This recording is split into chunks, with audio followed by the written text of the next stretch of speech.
Oh, see me? Sorry. So many things going on. Yep.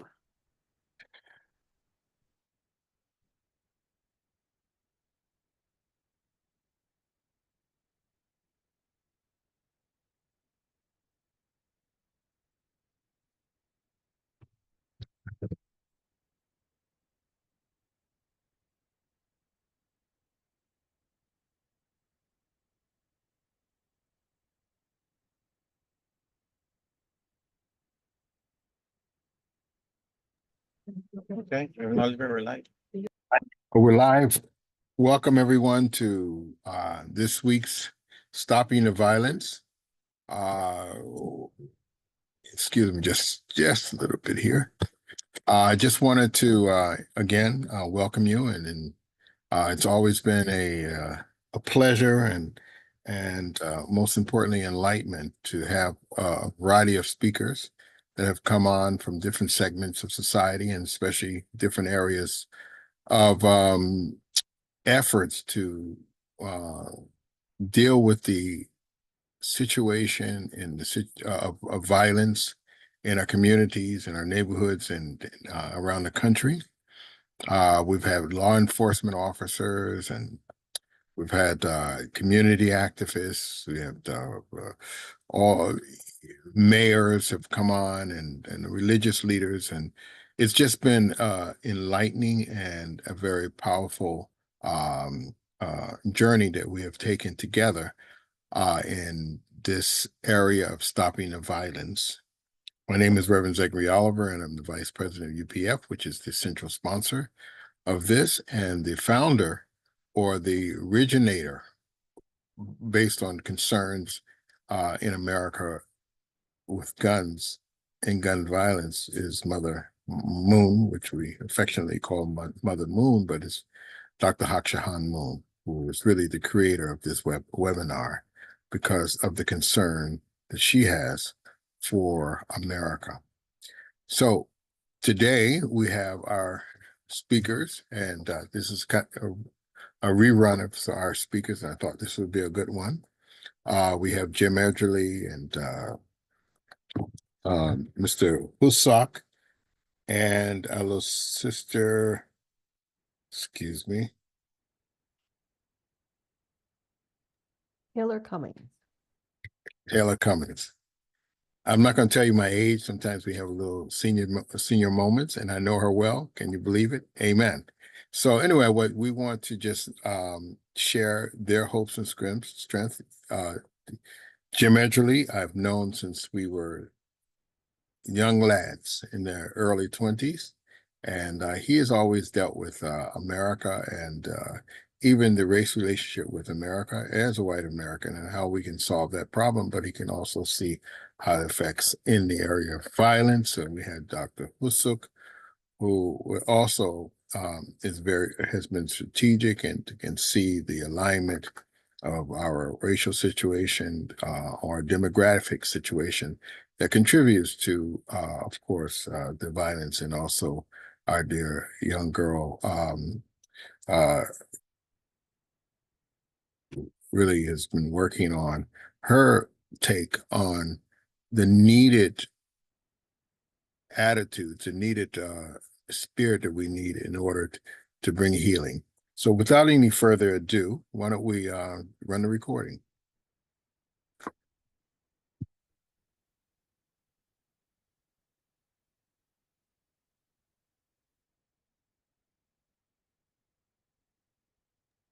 Sorry, 1 second.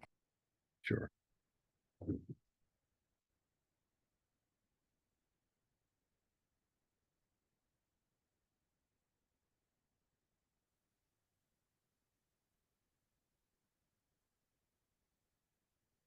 A credible person. And the reason why she's here today is because of the fact that she came on once before. And I really thought that she should be on with another of our speakers, Jim Edgerly. And what happened, Jim Edgerly, and then another scholar came on, which was Mr. Husak. But at that time, we got the time confused, so Taylor couldn't come in to really put her piece into that whole construct in a very innovative and wonderful conversation. And now I asked her to look at what they said and come up with a follow-up and some added points that she would like to address to the topics that they were discussing at that particular point. So without any further ado, Taylor, welcome, and let you know that I'm not here. I'm here in almost forgot I'm in Africa, and I almost forgot it's 2 o'clock your time, and it's 8 o'clock here. But God bless you. So glad to have you. Yes, thank you so much. Yeah. I'm so glad that we were able to catch up and do this. And it is 11 here, 2 there, 8 p.m. where you are. And so even It's just amazing, right? it's really a beautiful thing to see us all come together and be able to be on one accord at one time and place. So hello, everyone. My name is Taylor Cummings. I am currently studying for my PhD at the University of Nevada, Las Vegas. Unfortunately, we just recently had a very severe tragedy happen on our campus at the hands of gun violence. We had 3 of our faculty members murdered on our campus. And so this is a very special topic to me. Even beyond that moment, I've always been studying the world, the complex systems of the world, the complex problems and issues of the world, and how we all come together despite our differing ontologies and epistemologies, so ways of being and ways of knowing. And what does that look like to create a system of world peace? So I'm studying to do that. I'm studying motivation and belonging. I have a master's of education in curriculum and instruction from North Carolina State University. And then my undergraduate degree was from North Carolina Agricultural and Technical State University, an HBCU, Aggie Pride, and I was studying social development and cultural change. So I'm excited to be here and see how all those things come together to discuss this topic of incubators, social conditions. How do we have these systems and societies that really create and manifest these violent issues that we see, and what does it look like to start to work to solve those problems? So I'm really happy to be here. Thank you. Happy for you to be here. So you're reminding me of that particular topic, and it was dealing with what are some of the incubators that becomes the festering of the development and the culture of violence. And so I think Dr. Husserl was talking about how the American system developed projects. So those projects became isolated entities without the proper education, the proper ABCD. We know how these city projects are, and right there, that becomes what we call a construct for violent and dysfunctional behaviors because ABCD. And then Jim Edgerly talked about the tribes, the 4 tribes that he and I have been working on for a long time, the 3 tribes, and that we are 3 basic races, 5 colors, but there are 3 basic races: Asian, Black, and European, and how that relationship works. What needs to be done to bring that into a more harmonious construct, if you will. So he just shared what that was, that in some respects that became incubator for ill behaviors. And you weren't there, so we'd like you to what you listened to go ahead and give us a whole synopsis of what you think.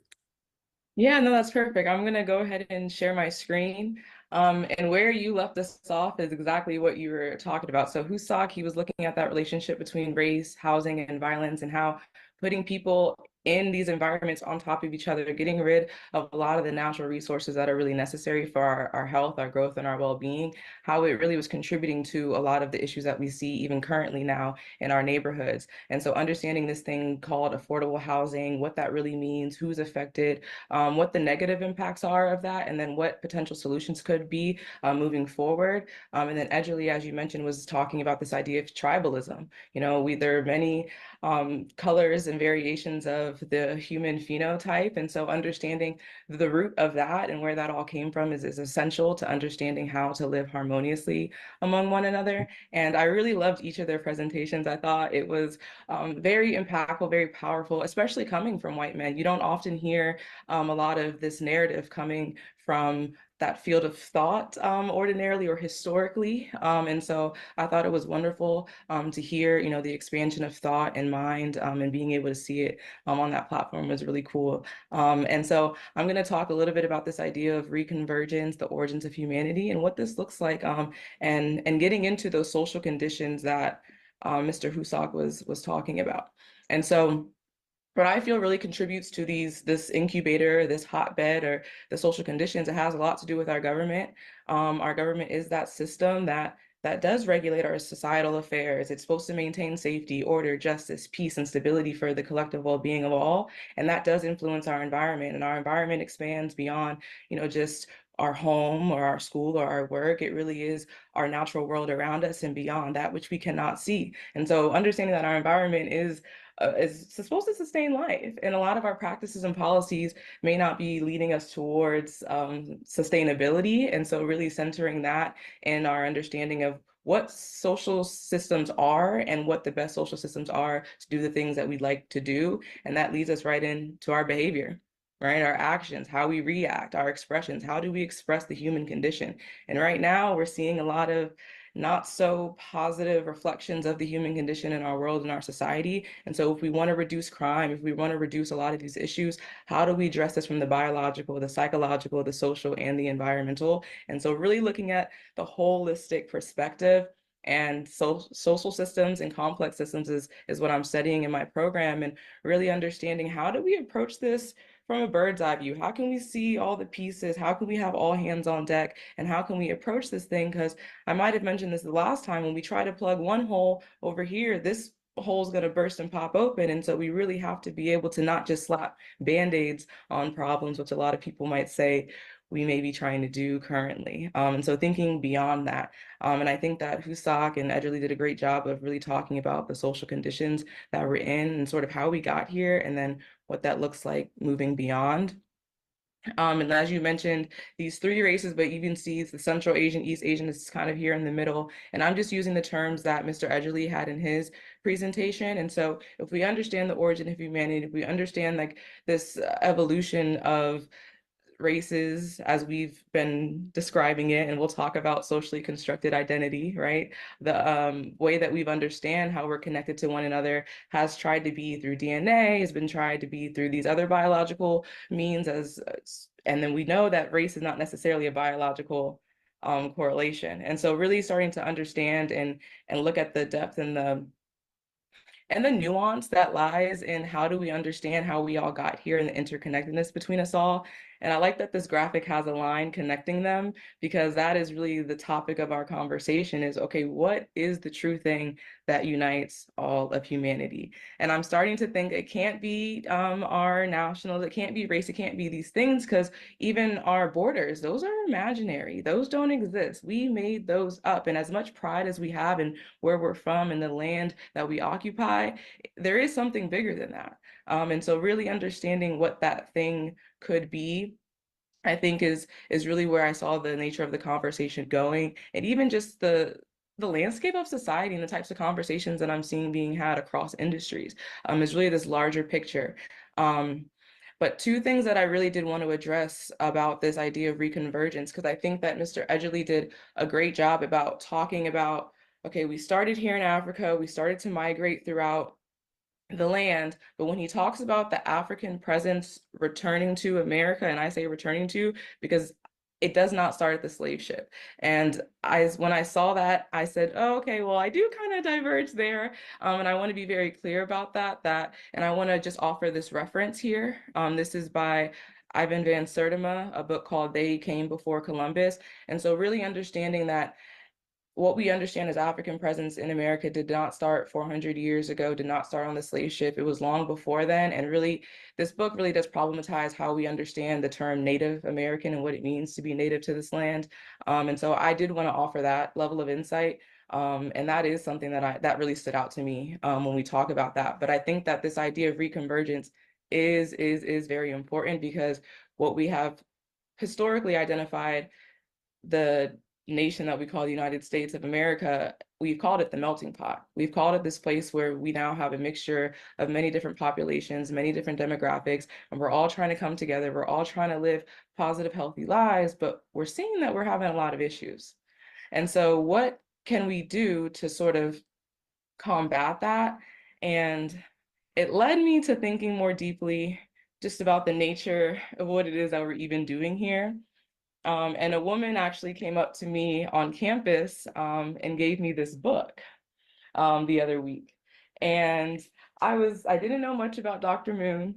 I just was like, the woman was very kind, very sweet. And she just said, I'm looking for someone. I'm looking for someone. She said, I have this book, it's about peace. And she gave it to me and I said, wow, like I study this. And she's like, oh, you might be who I've been looking for. And so we're talking, we're chatting, very pleasant conversation. I go home.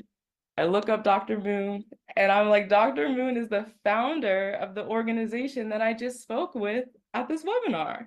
And I'm like, wow, very serendipitous. And so as I'm flipping open these pages, I'm really understanding and looking at this idea of the true parent. And it resonates with me because in my research, I am looking beyond our physical reality. I am looking beyond our social systems, right, and the material, because I do feel that there is something else there. And I think there is this relationship between science and spirituality. And I was really moved by the way that they explain their advocacy and the reasons for it. And so I'd like to just read an excerpt. I just literally flipped it open and I was like, wow, this is what I've been saying. So to solve the many problems facing our world, whether they are religious or scientific, first you must know correctly about God, who is the origin of the universe, and about true parents. Then you will be able to find the solutions. And so this idea about true parents, if we are to be connected as brother and sister, then that means that we must have the same parent. But currently in our world, a lot of us have very different conceptions of what God is. A lot of us have different names, different ideals. Some don't even believe that one exists at all. So what would you be to me if you don't believe that you came from the same thing that I came from? And so really having these sorts of conversations and understanding this, especially from the historical perspective, as I mentioned with the transatlantic slave trade, African people were told to ditch the God that they knew and to start worshiping this other God in a new image. And so understanding what that is and rectifying a lot of that, whether it's misinformation, misguidance, but a lot of the confusion around our spiritual knowledge and understanding, I think is very critical. And I was blown away that this book was presented to me in the way that it was. I was blown away about the connection to this group and organization. And I just feel very hopeful that this is like sort of leading us in the right direction. And another excerpt I'd like to share before I sort of unpack a little bit of the way that I'm thinking about my framework is science is a stepping stone. So once in a while you hear religious people devalue science as having nothing to do with God, and secular people devalue religion as having no practical use. Both sides separate God and science. Both are in error. God wants us to develop science and technology as tools with which we can exercise the dominion of love over all things. And that is God's great blessing. We must love nature with the same heart as God and cultivate it for the benefit of humanity. This is God-centered science and technology. And so this is my first time reading this book, and I was like, this connects very deeply to the way that I'm thinking about the world and the way that I'm thinking about the pillars of my research. And so as I said here, this is a work in progress. I'm in my doctoral program. I'm about to complete my comprehensive exams, which will allow me to start proposing my dissertation and then moving on to defending my dissertation. So after the semester, I will be out in 1 year. And so understanding, the complexity of our own selves, our own world that we occupy and our role in it, I've been thinking very deeply about these 3 pillars and how they are interconnected. And identity, I think, is essential to understanding the nature of violence, the nature of a lot of complex issues, but also the nature of those solutions. I think those who are affected by a lot of the problems, that's where we find our solutions because we're closest to it. And so really having knowledge of self, really having a deep understanding of who you are in your context is very important. And as I say here, identity really refers to our perception of self. And perception, knowing, being, belief, all these things are things that we have to really start to source through and understand what they really are. But who we are, what our characteristics are, what our values are. I think values is really pivotal in understanding the type of social systems that we're creating and how our institutions reflect those values in those systems, and what our knowledge and our experiences are and how we integrate that. And so understanding all aspects of self, how we integrate that so that we can navigate this world the best way for us. And that sort of leads us into belonging. And I don't want to really frame this as a sequential linear process or anything like that. These things can happen simultaneously all in one time in many different directions, but we do flow into belonging, and it's this feeling of feeling accepted. I feel accepted where I go. I feel respected. I feel supported, and I feel included in my environment. And I'm even starting to look beyond that and what it means to belong to oneself, and belong to one's own community, especially as a person from a historically marginalized community. I really started to question, wait, what's this thing called belonging? Belonging is psychological membership. So if I'm supposed to have a sense of psychological membership to an institution that's inherently oppressive, what does that mean to me, right? And so we start to unpack these things like assimilation, and we start to unpack a lot of the things that we've learned through our socialization in a historically racist society. And I had to say, wait, maybe I need to reevaluate this relationship and what it means for me to want to belong somewhere that has historically excluded me, even if we look at the school system. I'm currently getting a PhD, but just a few years ago, Ruby Bridges was not allowed to go to elementary school. And so what does that mean, and what does that look like, and what is our relationship to these institutions, I think is very important for us to consider when we talk about what it means to belong. And so that's something that I'm unpacking. And then what that looks like in the spiritual realm. And how I'm conceptualizing spirituality really just means that which we cannot see, that which is beyond our material physical reality.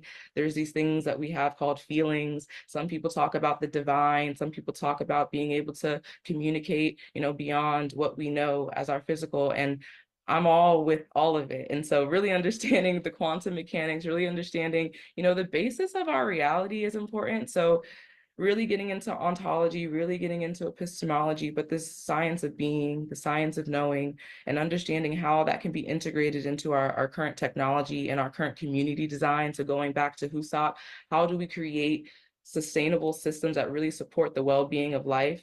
What literally materials are we building our buildings out of? Is it conducive to the environment? Is it conducive to humanity? And so seeing and thinking about how all these things come together is very important. And I do think it starts with the education piece, re-educating. I think a lot of us may not have gotten the best education in whether it was private, public, charter.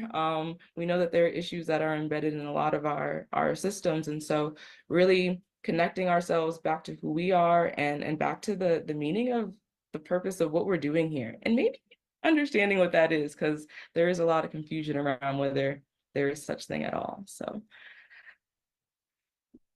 those are some of my main takeaways, ideas, and how I've been thinking about our previous conversations. Wow, that was quite brilliant. Thank you very much. First of all, I want to thank you how coincidentally I got a text, Reverend Oliver, do you know this person? This Japanese lady. But and it's interesting that you would put the true parents up there like that, who are the founders of this very. She's the one who ignited and said we need to address gun violence and violence in America. So it's interesting that you put her picture up and read some of the quotes from her book, which is really a phenomena. Amen. Hallelujah. And also she, the tribe, and I took it, Jim ran with it, but I've already made the construct of it. But I got it from those true parents. They made it very clear that God had, and what I say in that context, the problem is, if we continuously look at it as the three races, we will inevitably continue to fight. But when we look at it from the vantage point that we are from the same creator, and if that creator happens to be called the father of humanity, that means that we're brothers and sisters, right? So you're more likely to reduce the type of fighting with your brothers or sisters than you would with someone of a different race, because then you could detach yourself from that and formulate all these systems of thought. And I'm going to go, but I had one reason why I understood that. I was in the 60s. I grew up in the 60s, right? And we were in the alleyway one time. I lived in South Bronx for a few minutes while my father was doing his master's degree at one of the universities. I can't think of which one, because he went to a couple. It's in Long Island. It'll come to me in a minute. But and there were three boys. One was Irish, because at that time Irish was still there. One was a white Hispanic, more white. One was a more lighter skinned black boy, and one was a dark skin like me, right? So they were going down the line, what was better? So of course, the white, the Spanish, the lighter black, and then me, I was the worst of them all. And my father was sitting there and he was listening. I never knew he was listening. I was 5 years old. I never knew that he was listening. He just watched from a distance. And then he said, son, come up here. And he said, you know, in your lifetime, they're going to call you all kind of names. The N name.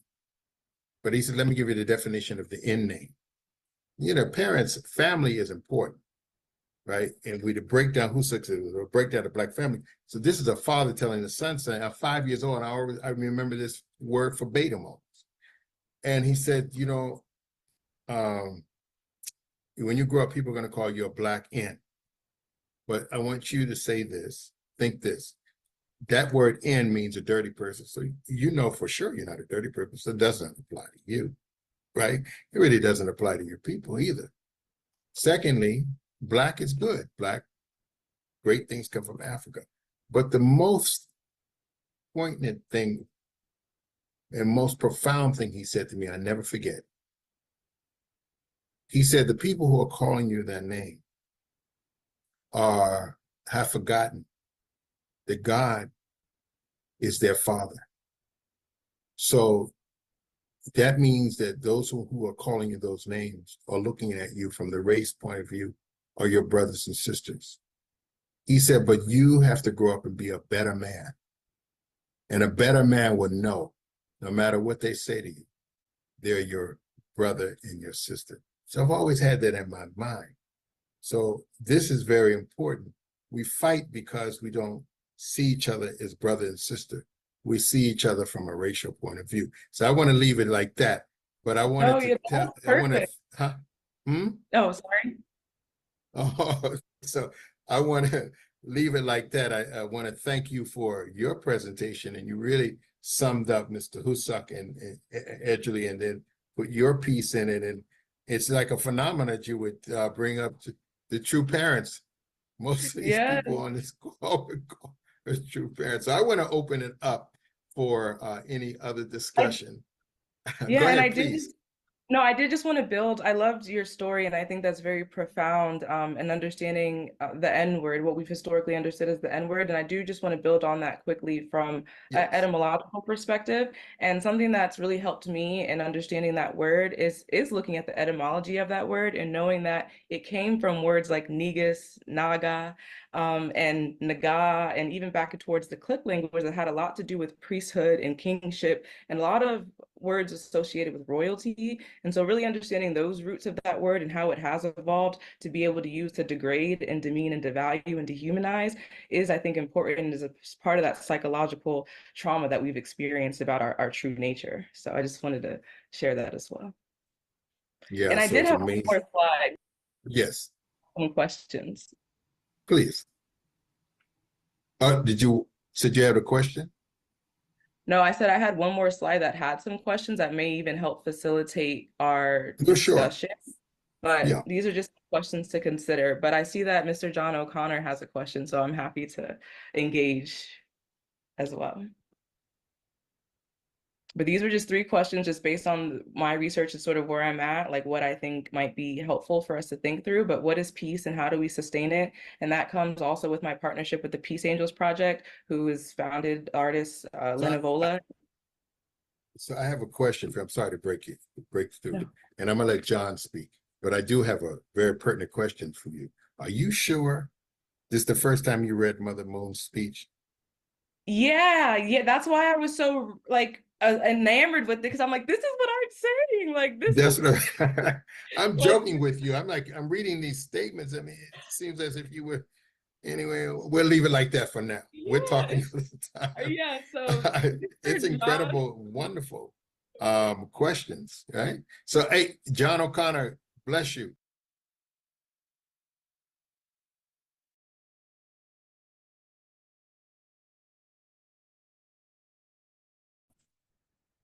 Hello. Hello, hello, hello. That was interesting. I'd like to open up the floor for any comments on that presentation. That once you listen to it again, it's quite enlightening and pretty deep. So the floor is open. Anybody like to make some comments, because some very pertinent things and points were made uh, within her presentation. She did a wonderful job of, you know, summarizing Mr. Hussock and also Mr. James Edgerly's presentation, which we will listen to again because they really said some really incredible and pertinent points as well. Floor is open.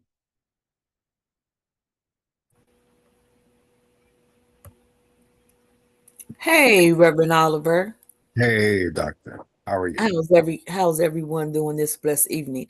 I had the opportunity to meet her in Korea earlier this year. And she's true to form. She speaks from a place of knowledge, but she also speaks from a place of heart as well. And when we talk about the sustainability of peace, like what is it going to really take for us to get there? I know that it has to come to a place where we respect each other and and take the guardrails off of what we think others should be and really respect where others are. And as we come together collectively and really focus on our similarities and not our differences, I think we'll be able to move forward. And that for that reason, that's my greatest excitement with the task force, is that to be able to come together collectively and hear what everyone has to say and build together and not operate in the silos. The work that she's doing is amazing. I like to know where she is now in the work that she's doing, but she's really on to something. And Mother is everywhere. Mother is everywhere. Yes, you're right. Yes. You're right. Yeah, I was actually listening to it again. You realize how incredible she is and the incredible mind that she has. But most Yes. importantly, as you have said, beyond all that, she has an incredible and a deep heart for goodness. Yeah, Yes. yeah. So she came to DC and we sat down, had a wonderful dinner and discussed some things. So yeah, we're quite sure we'll see her in Las Vegas. Good. Yeah. I'm looking forward to it. Oh yeah. So we have to, I thought that on a piece on race, right, that Dr. Faulkner had put there, she might can address that in the manner that she did at the conference. you know. Yes, Yeah, so that would be powerful. I think so. And to hear her say that, you know, that in word came from those other places, and the meaning, you know what I mean, the meaning of royalty, the meaning of power, you know, how did it come to be so degrading, you know? And I listened to what you said, you know, that your father told you when you were young. You know, I remember our father telling us about that word and attaching it to ignorance, and you know, you're not ignorant, you know, it could be any race, you know what I mean? And to know that. But Oliver, again, that's the importance of having a father to speak into your life, you know, to show you and to tell you what to expect from his experiences. You know, a mother is always going to tell you, a mother is nurturing with hers. Sometimes fathers aren't so nurturing. They give it to you where you can understand it, and it's punchful, and it's impactful, you know. But to have those to have that full family component that was designed, that is the foundation of this world. That was the intent from the very, you know, beginning. And it is disheartening that it has been dismantled, but that was strategic. You know, that was strategic. And I think once people come to understand, wow, when that happened, this happened. You know, how did I lose control of my kids? Or, you know, what happened in that process? We go back to the movie Claudine, but it was beyond Claudine. You know, it was way beyond Claudine. And we talk about slavery and escaping, and always think about men that left their families behind. They established something, and they went back and got their families.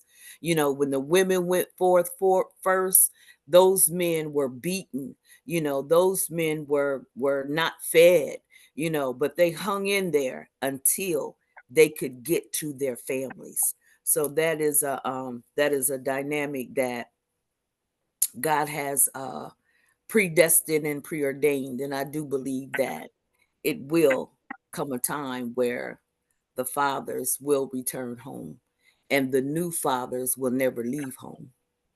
So that in itself is, you know, a powerful statement that she made, to give us that information of where that word actually originated from, and the meaning of it, you know, and how it was just distorted. So, Thank you. Well said. Well said. Yeah, and you're right that we have and the floor is open. We have people, you know, watching this special now. This whole woke culture, and woke culture sounds nice. You know, we're awakening to the realities of this world, and what's, you know, what's unjust and what's unjust, but they're replacing it with other false ideologies, such as, you know, a woman can do good all by herself. She really doesn't need a man. A man, you know, breaking up I think you just said it, or she said it a few minutes ago, that is from the foundation of the world. That's how it was created. That's how the world functions in a harmonious way, in a more constructive way, is when those patterns or those are in harmony and working in relationship with one another. You know, everything works that way. The floor is open, but I will say this. When I was in college in the freshman year, I wanted to do psychiatry, so I had to take biology and that kind of thing. So we had to mate fruit flies, you know, and fruit fly mating was to help you to understand what's on a chromosome, you know, what's in the DNA. Because if you mix them, then the kids will start looking like this, the flies, you know. So we had looked at all of that, and that opened my eyes to that we are, you know, we're not determined by external, we're determined by really what's in our chromosome as human beings. So, you know, we can carry all kind of, you know, genes, or, you know, on our chromosome. That's really what really determines who we are as a people. That means that in essence, also it's stated that in that biology class that you learn about the nucleus and all that and how all that works, and something called the daughter cells. I don't know if people know what that is, but it's called the daughter cells. And the daughter cells starts off with one, and it breaks out and creates another entity, and then it comes back and has to unite with the subject and object, or a plus or minus component, in order to create a new creation. You see, you can't create a new creation without the differences, the plus and the minus. That's just from microscopic, you can't see with the naked eye, works in that way. So that also works.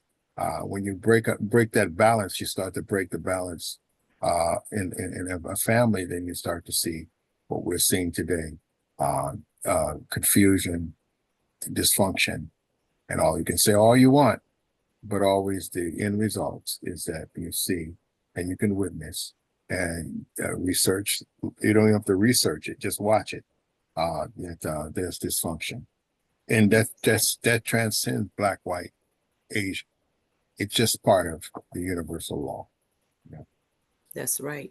And those colloquialisms, I can do bad all by myself. It's something that it's like glue or putty. You throw it up against the wall and see if it sticks. If you can do bad by yourself, you can do good by yourself. However, that was not the intention for you to be by yourself. And that's for man and woman. A woman in the position to run a household, take care of the kids, work 2 jobs, she does that to survive. A man can be totally successful and cry himself to sleep at night because he doesn't have that companion. That's what God built and created, for 2 people to be together and to come forth in the things of God. Be fruitful and multiply. You know what I mean? That's not only in having children, but that's in every area of your life. But if you don't multiply, then you're standing alone. Naturally, God stands with you, and we get accustomed to that and we move forward in that. But that's not how God's original intent was meant to be. Well said. Well said. We're having a dialogue here. Anybody want to jump in on this dialogue? How about Leslie Rigney? I haven't seen you in a while. Welcome. Hi, Leslie.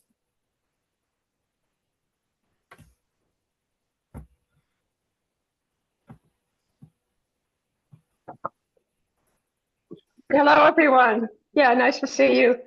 Yeah, it's a great surprise to hear Taylor Cummings speak, and it's so beautiful, that her depth of research has real value at this time, because everyone's being pitted against each other, and yet, we're not tribal people; we're God's children, and I think it's beautiful that she's bringing that out. And yeah, so it's beautiful to see young people with this kind of vision.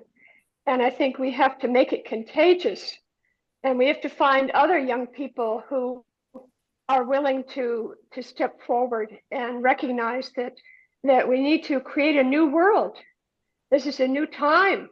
And so I'm really grateful for this time, and looking forward in December to the coming together of all these people who are just so caring about others and really wanting to see something good happen, and really grateful. So thank you so much. Oh, thank you, Leslie. Thank you. Yeah. Yeah, well, thank you. Anyone else? It's true. She brings fresh air and hope. Yes. Yes. Think about it. Like you said, it's everybody's just pitted against one another. I've never seen anything like it. But I think God is still in charge, and we will see. We will see his original plan come to fruition. I was talking with a great NFL player. He was a Murphy, Frank Murphy, if you remember. He came on, and we just recently, about 3 weeks ago, we did a rerun with him at the run of his presentation as well. So he and I have been in dialogue for the last couple of weeks, and one of the things that he's just happy about this new situation that's appearing, and election cycle, not getting into that, but just election cycles, is opening a door that God-fearing people who stands on a moral construct, can come and start to create a platform without being deemed as hate. Now, I don't understand how you want to talk about morality, and now that's a hate speech. You know, so this insidious machinery that's out there, it's really is doing the opposite. It's infringing upon your right to stand up and talk about God. But one of the things that he did discuss, and he wanted to start the boys, but he was in and out of prison, so and he rose and became an NFL player and very popular. He said he wanted to, now I feel I can open a door that I can start a national program to start teaching young boys how to become men and how to stand on moral constructs. You see, and he said he wants to, ignite it very soon, and it'll go nationwide, and also using the faith community as a platform as well. So it's just so what Leslie was saying, it's hope. That means that he is saying, no, people like our little sister Taylor Cummings, what she's saying can be multiplied, and not considered as a hate speech. Also, what I share with him, and I think that through our webinars, and we're hearing the best practices and everything else, but this allows the alternative voice to rise and take prominence. Alternative voice is not taking prominence. See, so people don't have any reference. So what you said, Dr. Madeline, as your dad described the N-word, he defined it as ignorance, right? So if people are ignorant, they're vulnerable to anything, correct? And they're vulnerable to the wrong stuff, and they're that just takes us in terrible ways. So only until the alternative voice can speak, and the alternative voice, when the alternative voice is presented, the original mind or the heart that God created each and one of us to have can respond accurately. It won't be able to respond if it doesn't have the alternative to kind of kickstart it.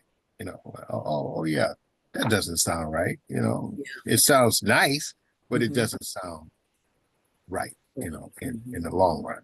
So the floor is open. I'm still talking. How about who else is there? Thank you, Leslie, for coming on and saying those few words. How about John? He's there, and Nadia, if we wanted to say a couple words as we come soon to our close. Also, before we do that, as we do that, Nadia, do you have the flyer? I can just show people the flyer. We changed the font, Dr. Madeline. Dr. Madeline has been working diligently with us on our committee, our organizing committee, and we've gone a long ways. We have the letter prepared. What we're going to do is send the letters to each one of you so that you can send it to the speakers that you invited to come on. So that helps us to get to as much people as we can, without guessing what their emails are or whatever. So if we can do that, I'll send a letter out to everyone here and to the general UPF staff, because a lot of you have invited people to come on, and so you can get that to them. And do you have that, Nadia? Gosh, I'm so sorry. I do not have that available for some Okay. reason. I Yeah, should. yeah, no problem. I'll see if I can pull it up from my vantage point because she just sent it out. Let's see. Sorry, people. But anyway, someone please share some points as we are coming to our close of the year from you. How about John? John, you there?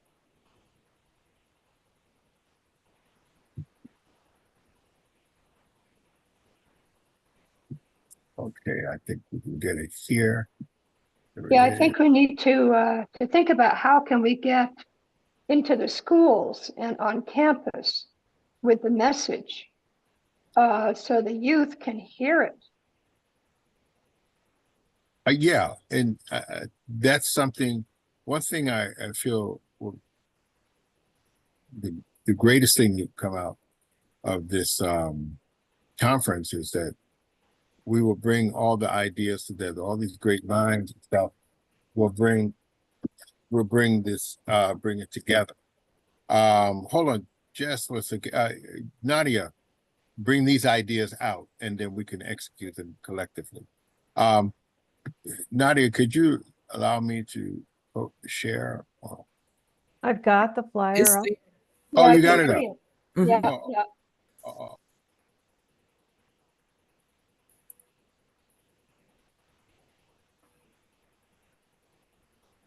This is the flyer. We have a letter coming up. Hmm.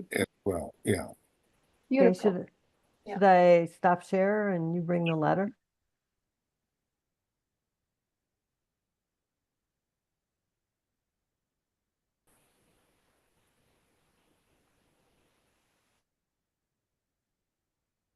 Can't hear you. If you can put the letter up. That I don't have. Okay, I have the letter here. Sorry. Let's see. If you allow me. You bet.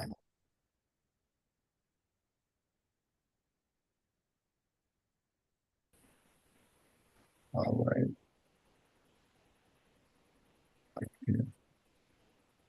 Can you see that? No. Yeah, yes, I Yes. see it. Yeah. Okay, so we're going to keep it as is. You see some lines, but I thought this is an internal meeting. Someone today, it's a little wordy, but I think because it's an internal meeting of just is our first one, just the speakers to come. I think every point is important for them to understand what we're really trying to do. Let me say it here. You're invited to the National Conference of Stopping the Violence, Unfolding Best Practices. Actually, it's the National Best Practices Task Force. But the escalating violence in America, particularly gun violence, has become a serious national crisis. Universal Peace Federation Stopping the Violence webinar series was born out of this urgent concern as the nation grapples with the overwhelming numbers of violent incidents. Our goal is to bring together diverse voices and the best strategies and practices to tackle this pervasive issue. Over the past 3 years, we have had the privilege of hosting an array of speakers, community activists, law enforcement officers, police chiefs, mayors, religious leaders, mental health professionals, and political figures, each sharing their unique approaches to reducing violent crime. Their insights have provided us with valuable prevention methods and post-incident strategies. These discussions have opened our eyes to the fact that there are best practices already employed across the country, yielding significant and applaudable results. Through this journey, we have discovered countless unsung heroes, which is like our sister, young Taylor, ordinary people working tirelessly in their communities to reduce violence and rehabilitate those who are labeled criminals. These efforts, though localized, are having a profound impact. It is because of the innovative and sustainable solution many of you have created, that we are seeing measurable and lasting change in communities across the nation. Our webinar have featured a wide spectrum of speakers, including faith leaders, law enforcement, and we'll probably take that. From these sessions and powerful collections of success stories have emerged, and we have believed that there is now an opportunity to consolidate these achievements into a national movement. We propose the creation of the National Best Practice Task Force to tackle the gun violence and other forms of violence on a broader scale. Our aim is not to address the symptoms of violence, but to dig deeper into the root causes. Many of you have discovered solutions that address these causes, and your efforts have transformed lives in your respective communities. The question is now, how can we take these local solutions and share them on a national level? To this end, we would like for you to join us for a national conference on stopping the violence, where we can gather, share, refine these best practices. This conference will provide a platform to unite our efforts and create a unified national strategy to combat violence in all its forms. Your expertise and experience are vital to the cause, and we look forward to working together to build a safer and a more peaceful America. So this is basically the letter that we're gonna have our committee sign, and I need everybody's signature and move forward. So I just wanted to share that letter with you, which we will send it to you, and then you can send it out to only those people who you know that were speakers. It's not really addressed to the greater community. It's addressed to these great people who have already come on and shared such great information with us. See how we can now work collaboratively. Tony Martinez, Troy Martinez, I have him to speak to. I have him on as one of our speakers. I didn't reach out to him yet, but you can do that also, Leslie. That would be great to let him know it's forthcoming. Okay, any questions?